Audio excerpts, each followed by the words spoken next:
د خبریالانو خوندیتوب غوره رسنیز فعالیت تضمینوي، خو آیا خبریالان خوندي دي؟ د مطبوعاتو ازادي د ټولنیز پرمختګ او ثبات لپاره څومره اړینه ده؟ ژمن راډیو تلویزیون د خبریالانو خوندیتوب کمیټې په همکارۍ په افغانستان کې د آزادو رسنیو څخه د ملاتړ په موخه د مناظرو او آزادو بحثونو ځانګړې لړۍ پیلوي. معلوماتو ته لاسرسی د رسنیو حق او ټولنیزه اړتیا ده، خو د مسؤلو افرادو ژمنتیا په کومه کچه ده؟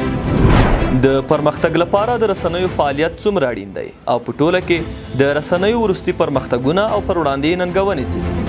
په دې پروګرامونو کې به د افغانستان د اسلامي امارت د اطلاعاتو د برخې مسؤلین، د رسنیو ملاتړي بنسټونه، خبریالان او فعالان برخه ولري.